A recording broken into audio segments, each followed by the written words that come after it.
here from Rain Country. God is good all the time.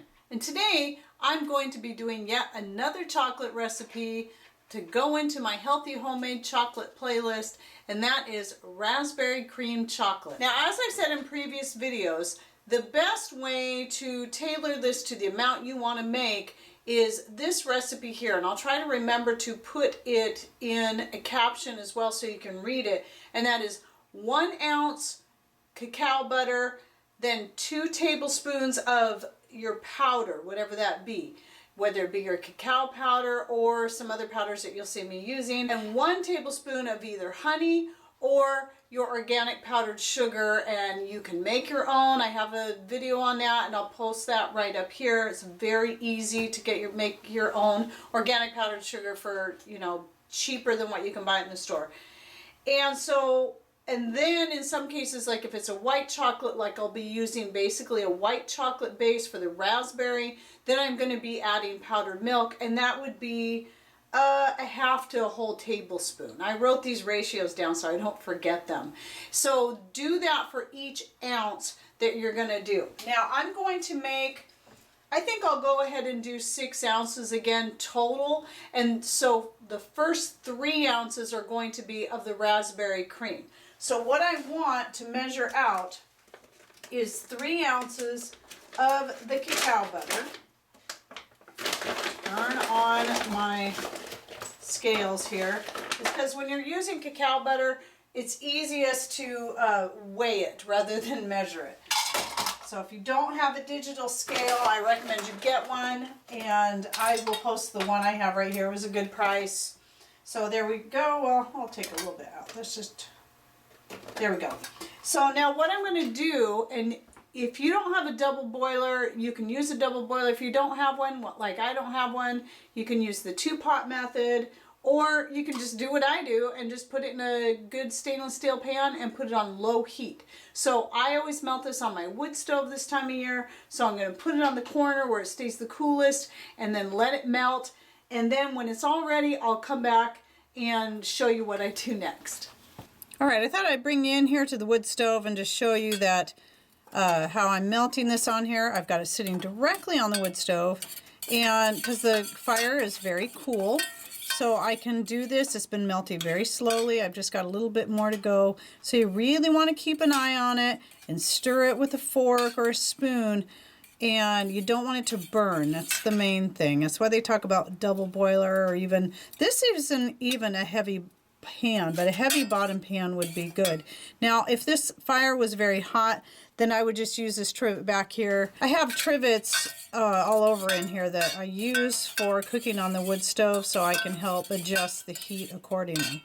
All right, looks like it's all melted, so I'll take it back in the kitchen and we'll move on. All right, now that this is all melted, I'm going to go ahead and add my dry ingredients. Now, what I have in here are freeze-dried raspberries that I powdered up in this electric coffee grinder. I'll link to this coffee grinder below. I actually found this brand new at a garage sale for $4, but I'll link to this one below. It's just your standard, price coffee grinder, but it works really good for using for stuff like this. So freeze-dried raspberries, these are the Mother Earth freeze-dried raspberries, and powdered them up, and then 6 tablespoons. So I have 2 tablespoons for each one of those. That counts as my powder right there, to go in the 3 ounces of cacao butter, plus 3 tablespoons of my homemade powdered sugar, organic. That's why it's not pure white. It's kind of got a beige color to it. And then 3 tablespoons of the organic whole powdered milk. And I'll link to this below. This is my favorite one. Again, I'll link to all 3 of the powdered milks that I recommend. But this particular one is my very favorite. It's probably a little more expensive, but anyway, I'm going to add all these dry ingredients directly into the cacao butter, or maybe it's cocoa butter by now. I don't know how hot. I've never measured how hot it is. Cacao just means it's raw. So, and I'll link to the organic cacao butter that I use. So mix this in until it's smooth. You may even want to use a bigger pan when using so much powders. And then I also like to add a little bit to the base layer of some homemade vanilla extract. Good stuff. All right, I had to melt this, heat it up a little bit because it was cooling down too quickly with me jabbering and adding all those powders. So just I'm going to try these fun candy molds today instead of using the pie pan method. And you'll see me use the pie pan method quite a bit in other videos and chocolate making. And this is going to be a little bit trickier. So this is going to take me some time, especially since this is very thick and I can't pour it as easily. I'm kind of having to scoop it in there. I should have saved this for one that was easier to pour. I'm only wanting to fill these little things up about halfway. So kind of tricky. Now other options you can use are the muffin cups, and I use those especially for the peanut butter ones. I'll use those from time to time. Again, the way I do it most often, if I'm not trying to be fancy, is I just use the pie pan method where I butter the pie pan, pour the bottom layer in, chill it, and then I'll put the top layer in. So I will finish filling all these little candy molds. This is the first time I've actually used the candy molds for candy. I've used them to make gummies, but not chocolates. So this is kind of new. So I'll go ahead and finish filling these, and then I'm going to put them in the freezer and let them set up, and I will be back when I'm ready for the next step. While the bottom layer is setting up, I'm going to start the top layer, and I'm not going to bother cleaning this out because most of it is the same ingredients. Same thing with this. So what I want to do is another 3 ounces of my cacao butter, because I think I might only need 2 because those candy molds are pretty full. But I'm going to go ahead and do 3 just to be on the safe side, because it's the first time I've used those candy molds in this form, and it's a real pain in the rear end. So I would rather do the pie pan method, but again, if you're wanting something cute and fancy, I wanted to see how they turned out, and I thought it would be worth it to just go ahead and try it on video.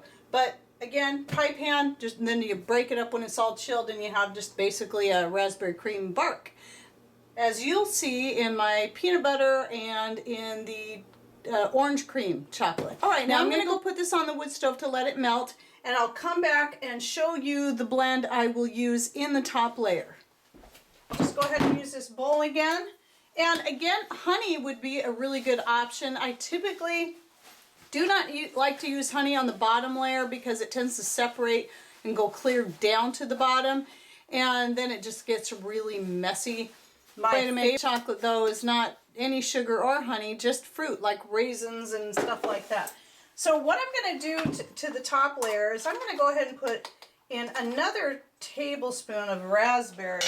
You can put more if you want, just to get that strong raspberry flavor.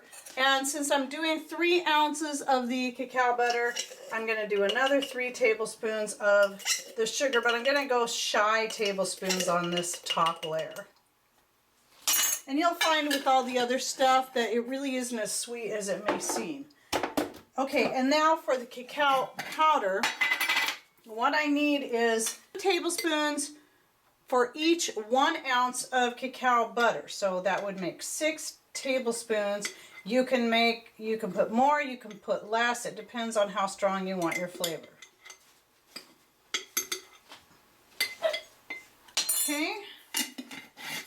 And that's all I need for the dry ingredients. I'm still going to go ahead and just use the same fork and mix the raspberry and cacao powder together.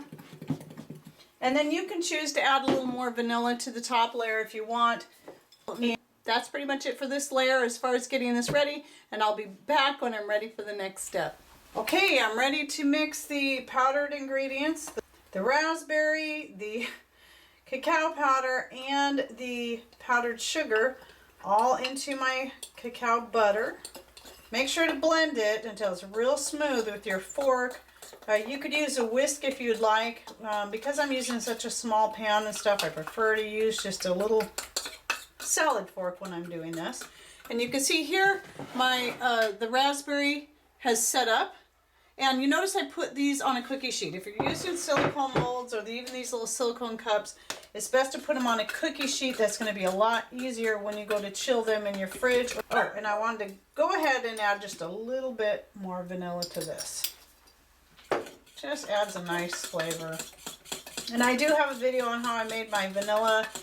A lot of people ask where I got my vanilla beans. Well, I would give you the link, but they are no longer available.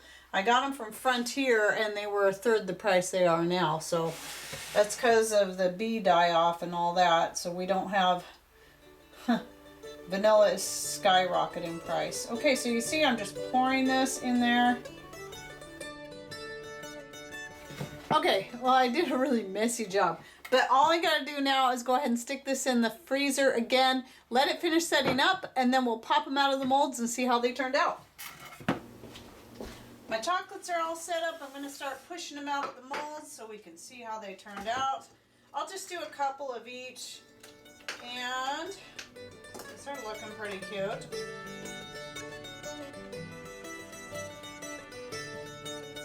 Alright, so there you have it. There they are. They look pretty cute. And I will go ahead and link to the molds that I used. Again, this is more of a hassle doing it this way, but it does make some cute little chocolates. And there's another set of candy molds I really want to get someday. I keep talking about there are a whole bunch of really cute animals and stuff. And I'm going to link to those too so you can see what they look like. Because one day I'm going to have grandbabies and I want to be able to make them stuff like that in those cute little shapes. But anyway, there you go. Some raspberry cream chocolates.